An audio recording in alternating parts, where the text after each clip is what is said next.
반갑습니다. 허브경제TV입니다. 네, CS 윈드입니다. 실적 나왔죠? 실적 오늘 주가 밀린 거는 시장의 영향이 굉장히 좀 크게 작용을 했고요. 이제 끝나고 실적이 나왔는데 이제 다음 주 월요일부터가 아무래도 좀 더 중요하겠죠. 실적은 전년 동기 대비는 좀 부진하긴 했지만 어쨌든 시장의 예상치를 상회를 했고요. 오늘 시장이 전체적으로 밀리는 가운데 어쨌든 간에 그나마 임팩트를 보여준 그 움직임은 화장품이었죠. 근데 화장품도 전날에 이제 APR이 실적 발표를 하고 실적이 굉장히 좋았지만 주가 많이 밀리지 않았습니까? 시장 분위기도 영향을 미치긴 했는데 이 정도 실적이었는데 주가 이렇게까지 밀린다고? 그러니까 실적에 대한 기대감이 많이 사라지는, 기대감이 조금이라도 반영이 됐다라고 하면 패대기를 쳐버리는, 그게 이제 외국인 기관들의 어제 패턴이었고, 오늘은 APR이 주가를 올려주진 않았습니다. 하지만 아모레퍼시픽이나 코스메카 코리아나 잉그로드랩이나, 그러니까 실적이 잘 나왔는데 아무 기대감이 없던 그런 종목들이 좀 급등하는 그런 흐름이 그나마 나와줬죠. 그래서 윈드도 실적이 나쁘다라고 보여지지는 않아요. 물론 오늘 장중에는 반응을 하진 못했지만 지금 넥스트레이드가 그렇게 밀리진 않고 있죠. 오히려 살짝 이제 올라오는 그런 흐름인데 3분기는 어차피 회사에서도 좀 단기 조정 구간이겠다라고 생각을 했는데 그럼에도 성장 궤도를 좀 유지를 했다라고 평가를 했고요. 내년 같은 경우에는 그래도 올해보다는 조금 더 기대감이 있을 수 있다.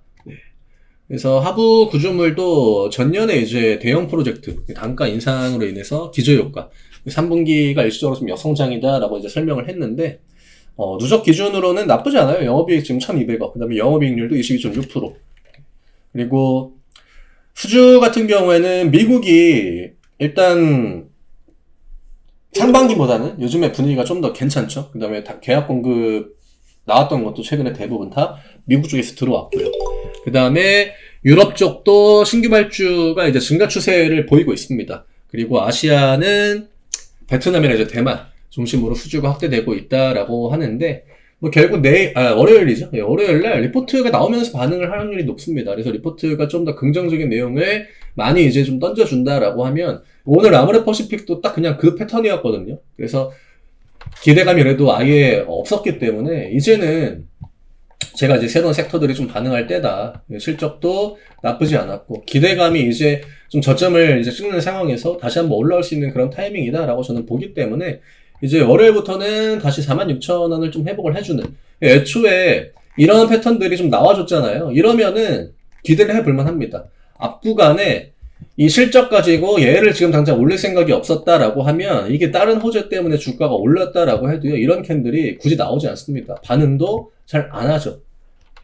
이런 캔들을 보여주고 어쨌든 간에 시장이 밀려가지고 3거래일 동안 밀렸던 거고, 지금 윈드한테 중요한 거는 이 구간의 흐름이었지 수요일, 목요일, 금요일 시장 밀리면서 같이 내려왔던 이 구간이 중요한 거는 아닙니다. 다 같이 밀려 내려온 거고 이제부터의 모멘텀이 중요한 11월이 되겠죠. 그래서 이번 조정도 힘을 계속 빼는 섹터랑 그래도 좀 버텨주는 섹터, 그 다음에 덜 빠지는 섹터, 이런 것들이 명확하게 구분이 됐거든요.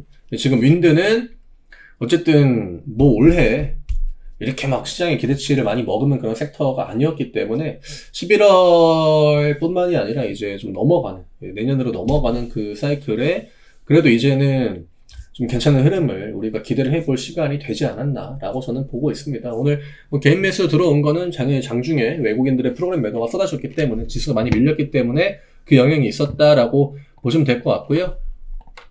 대체적으로 나쁘지 않은 내용들의 실적 발표였다. 그리고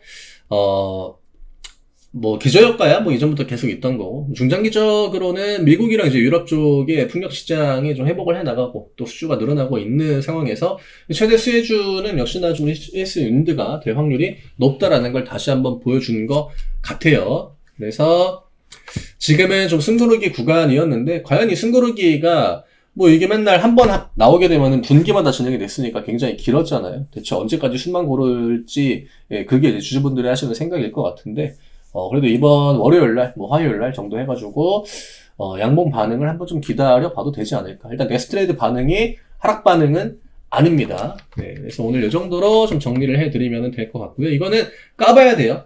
아모레나 이런 뭐 코스메카도 물론 이제 코스메카 같은 경우는 제가 화장품 찍을 때 이거는 올라갈 것 같다 매번 이제 실적 기대감이 있다라고 이야기를 했는데 결국 누구는 실적이 잘 나와도 빠지고 누구는 올라가잖아요. 예, 외국인 기관들이 어차피 지금 틀을 다 만들어 놓고 하는 거다. 대신에 이번 하락턴에 그 하락을 좀 주도하는, 그러니까 반등이 잘 나올 것 같지 않은 그런 섹터들은 굉장히 명확했고 그 안에 풍력이 포함되어 있진 않았습니다. 그래서 오늘 뭐 베어링도 밀렸겠죠? 네, 베어링도 3% 밀려가지고 전지심에 대령대령 걸렸는데 다시 이제 위쪽으로 올라오면 됩니다. 예, 이런 캔들은 그렇게 위협적이진 않아요. 만약에 시장이 올라올 때 빠졌다라고 하면 이거는 정말 치명적인 캔들이 되겠지만 지금 시장이 폭락하는 와중에 지수만큼 빠진 거여가지고 이거에 대해서 어떤 의미를 부여하기에는 굉장히 좀 이른 감이 없지 않아 있습니다. 네, 저는 오늘 이 정도로 좀 정리해드리면 될 것 같고요. 하이파이브 컨텐츠 저희 단계매 이제 주마다 새로운 기수가 진행이 되는데 아래쪽에 있는 링크 누르시고 편하게 문의 주시면 되시고 시장 조정이 또 굉장히 강하게 나왔잖아요. 이럴 때 단계매에 대한 관점 또 메리트 이런 것들이 많이 또 편해지고 올라가죠. 많이 해보셨으면 좋겠습니다. 저는 다음 주 월요일에 다시 또 인사드리겠습니다. 감사합니다.